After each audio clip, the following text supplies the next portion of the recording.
Hello, everybody. How is everybody doing? Yes. Well, have you had enough yet of this optimistic theme? Very optimistic indeed, isn't it? Yeah. So I wanted to show some love to side channel attacks because they don't really get talked about as much, and they are quite relevant. So that's what the talk is about.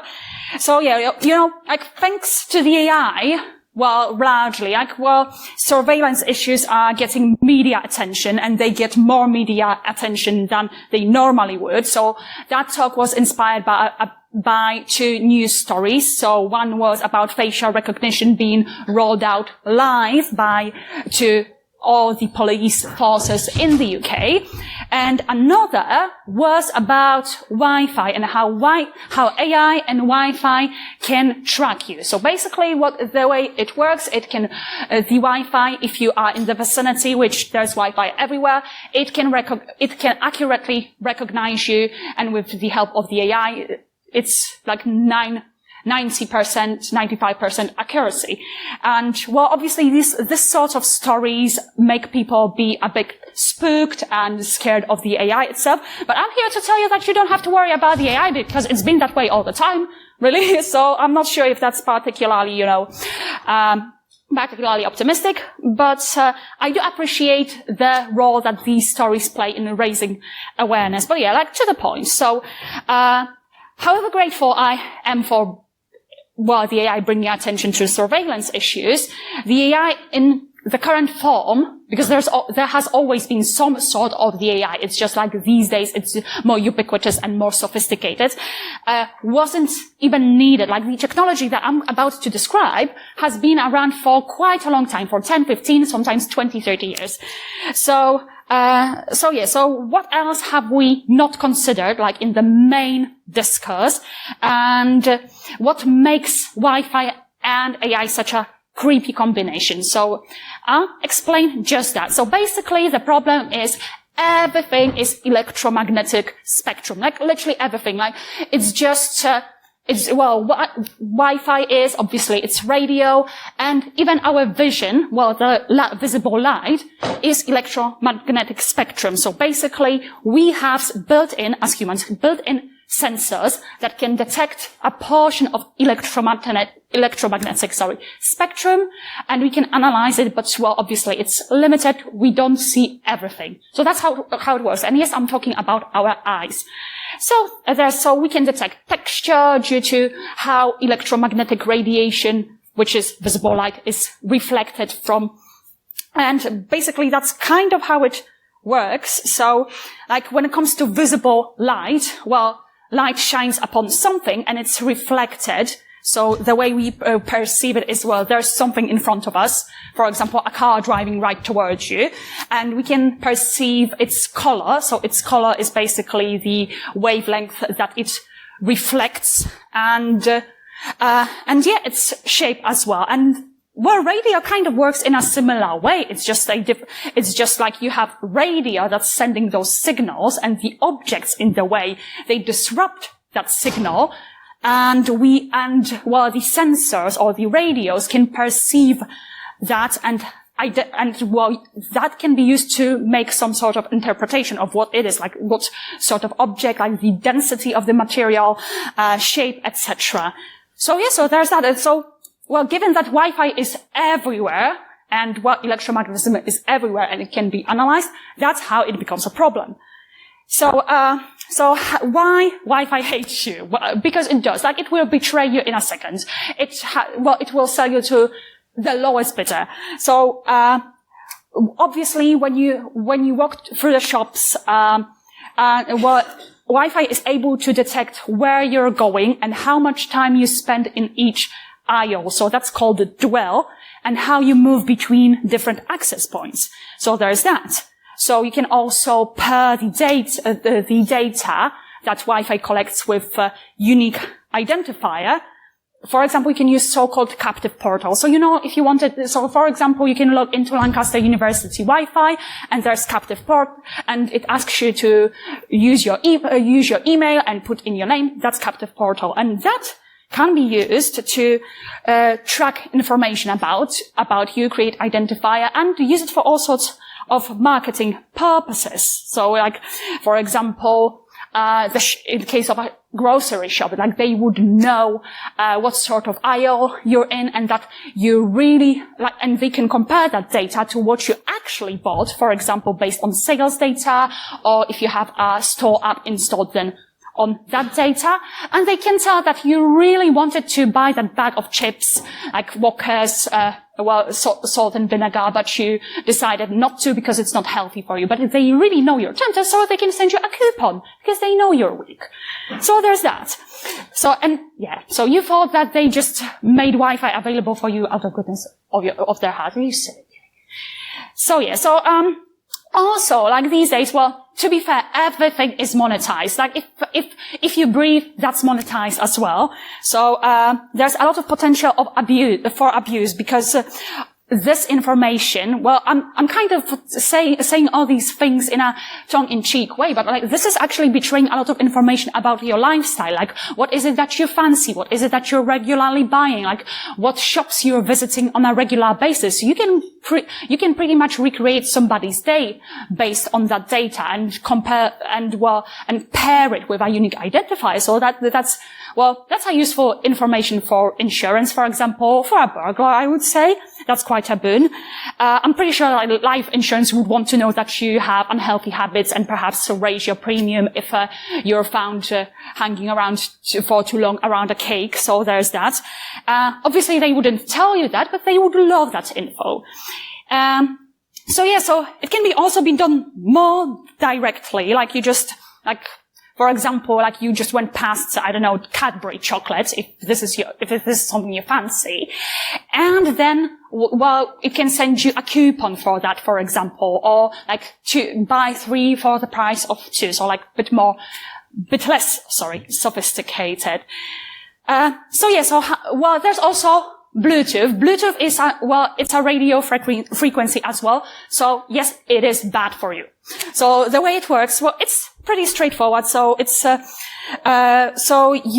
we're not going to discuss that in too much depth, but shops use that. So basically they have Bluetooth beacons and you walk past them, and funny thing how that works is that those beacons don't gather any data directly from your device. So it's your device that gathers the unique identifier of the beacon, and you pass a lot of those beacons. For example, you go through the shop, so you pass the entrance, you went to the ambient aisle, you went to the fridges, and if you have an app installed for the shop, so it gathers all those identifiers because it can, like you can't limit that type of activity.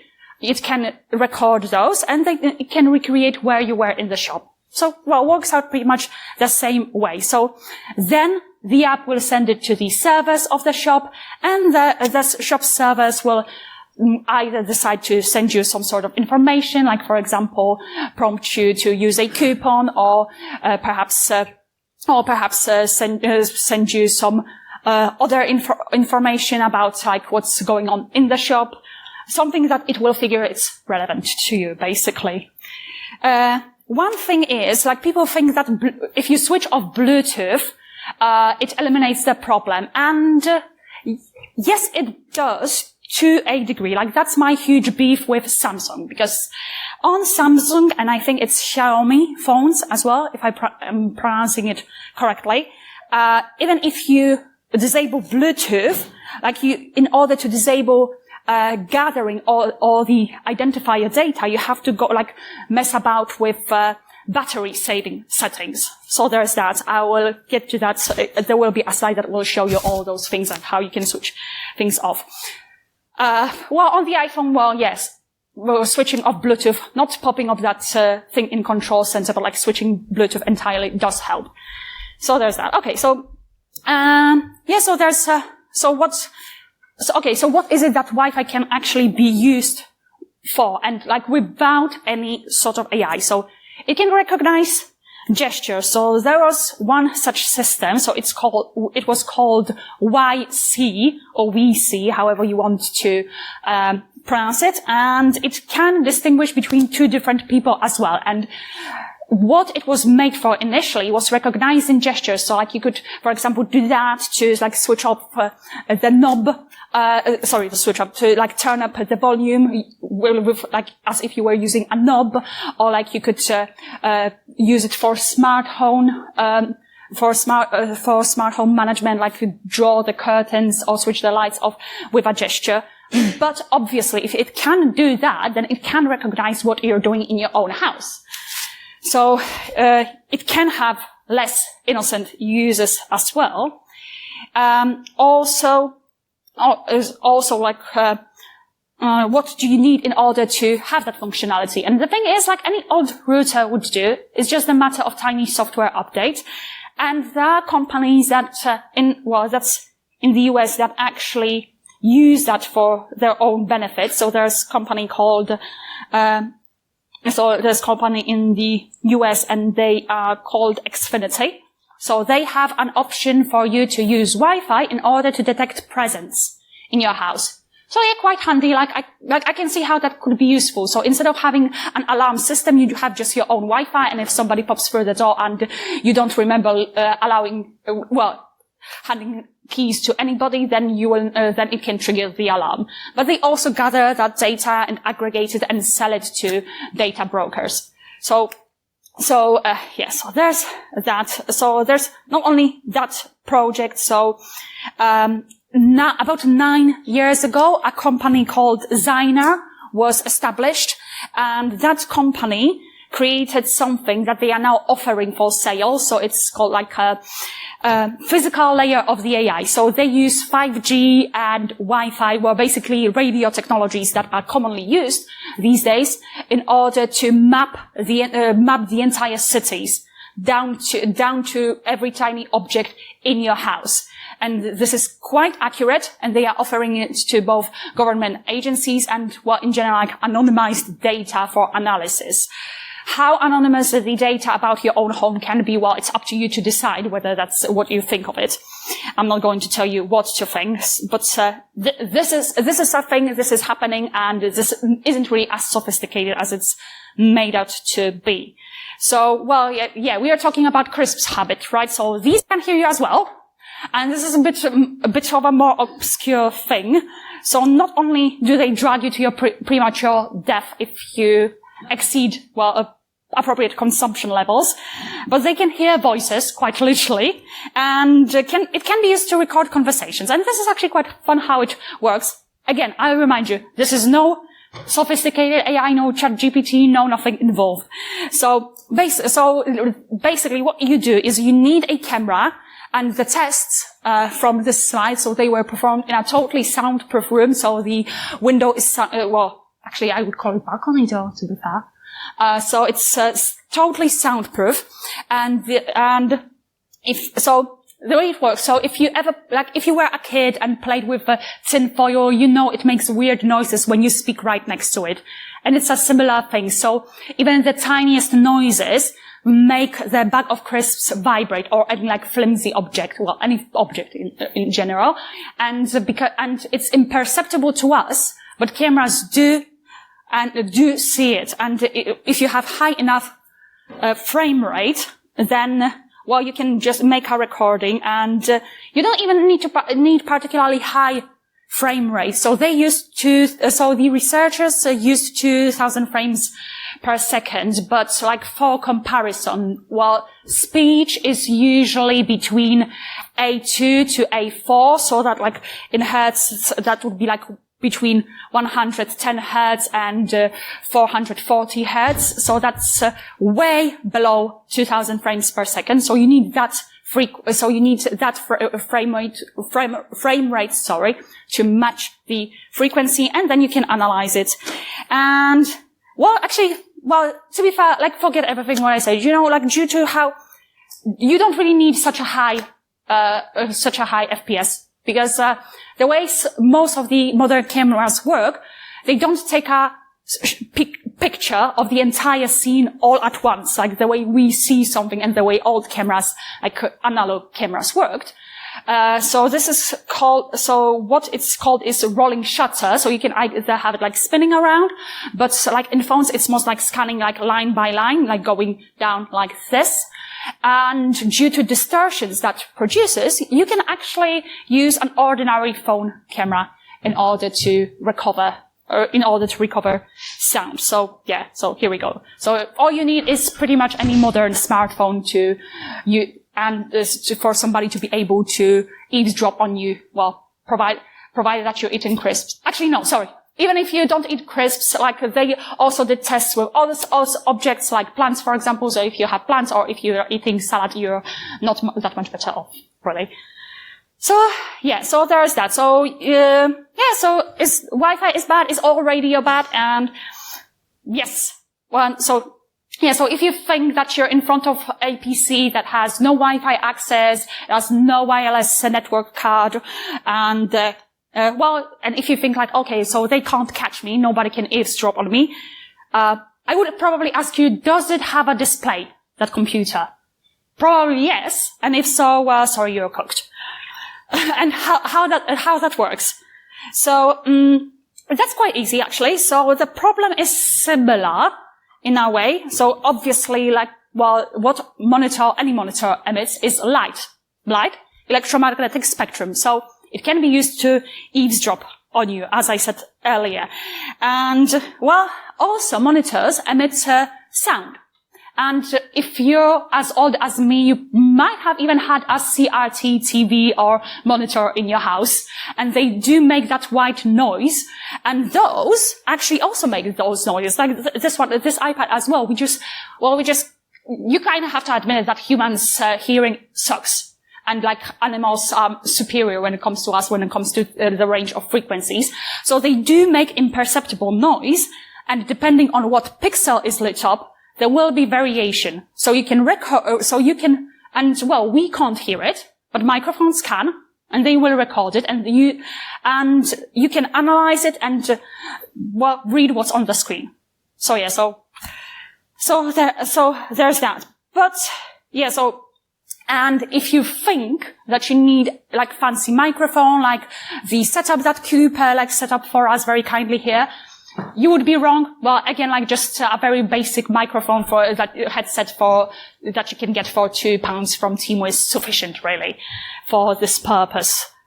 So yeah, so there's that. So yeah, so how does everybody feel about this now? So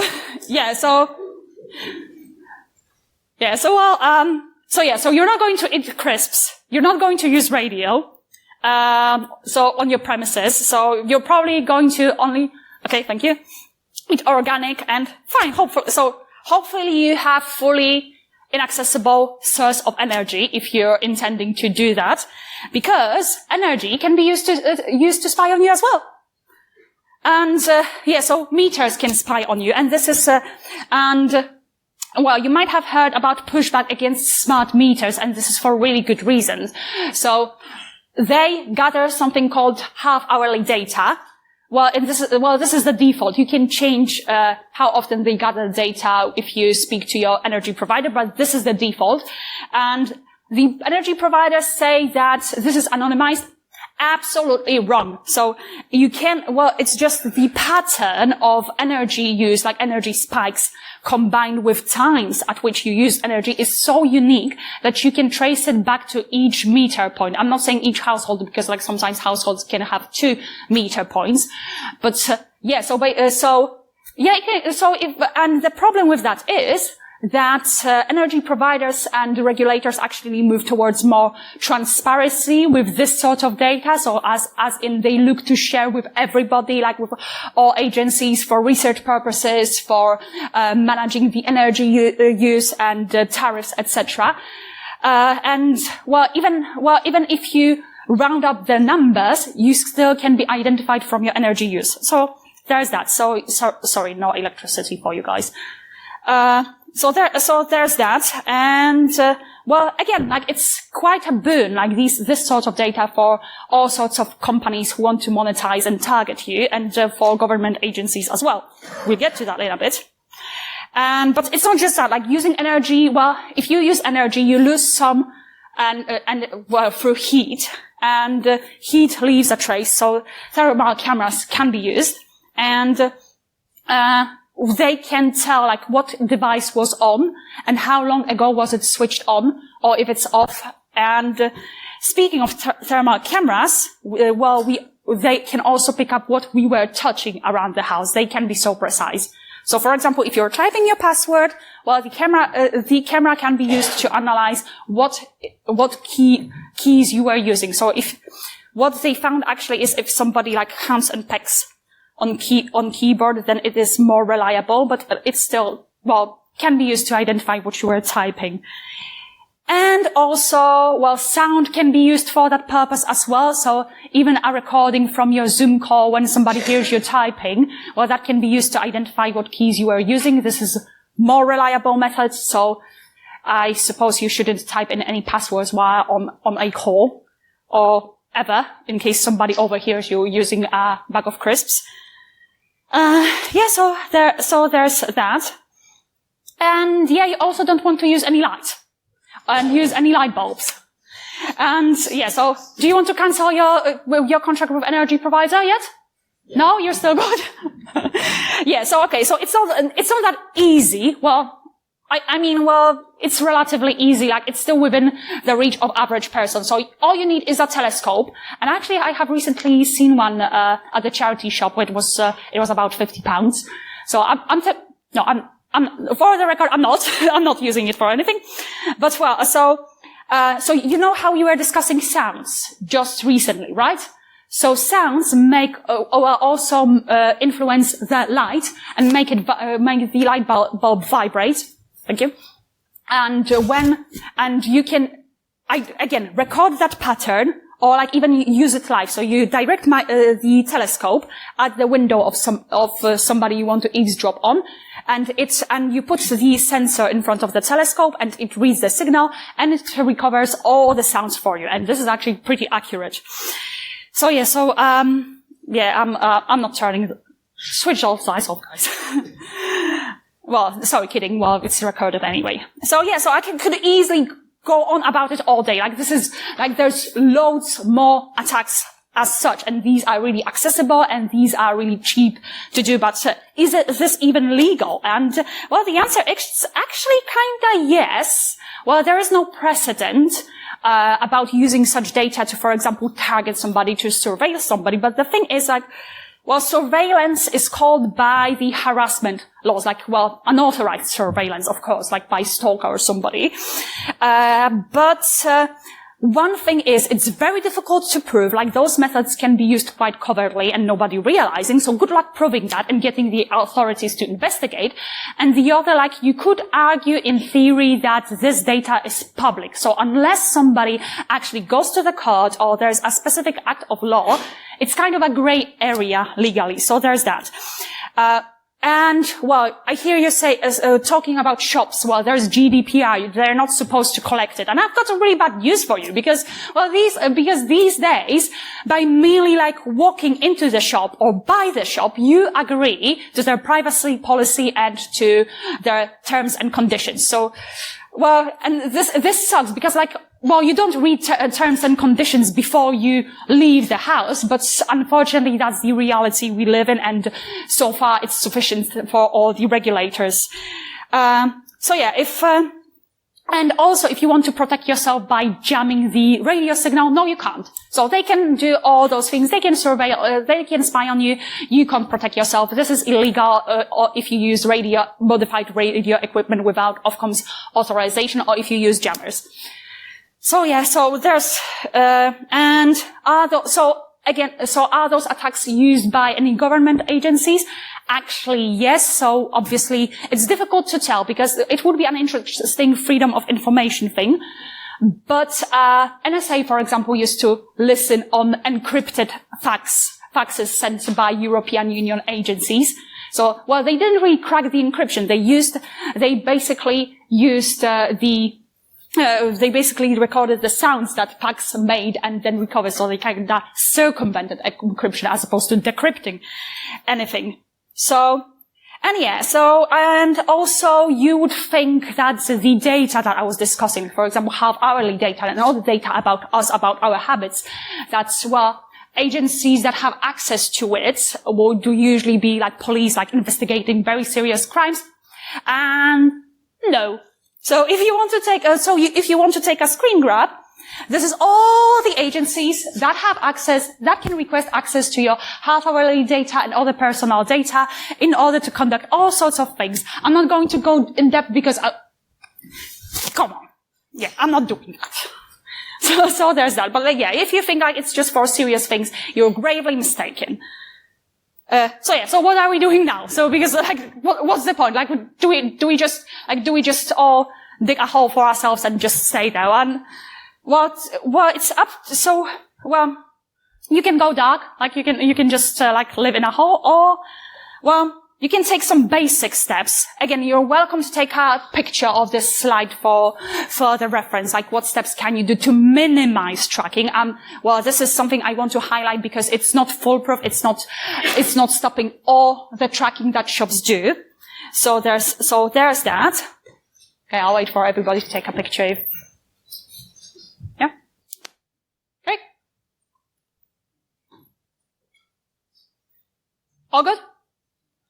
Okay, so, yeah, but basically, so I think the way to address it is at the source. So we need more transparency. I'm a really big fan of transparency, pretty much. This is something that I promote in every single talk of mine. But I do think that being more engaged, basically, it does help. So, we need more oversight over these things. We can't really all live in bunkers. That's unrealistic. And we want to use that technology that we've got. But we need to be able to decide whether the use of it is proportional, and it's up to us to make up our mind about things, but it's just about being engaged in the process.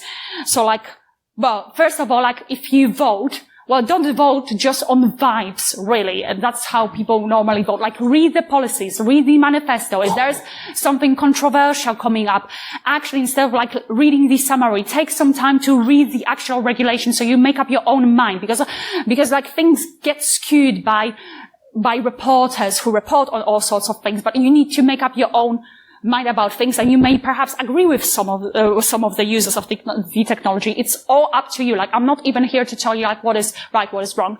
So there's that. Obviously, if you disagree with something, it's a good idea to attend protests or sign petitions in favor or against something. There's that.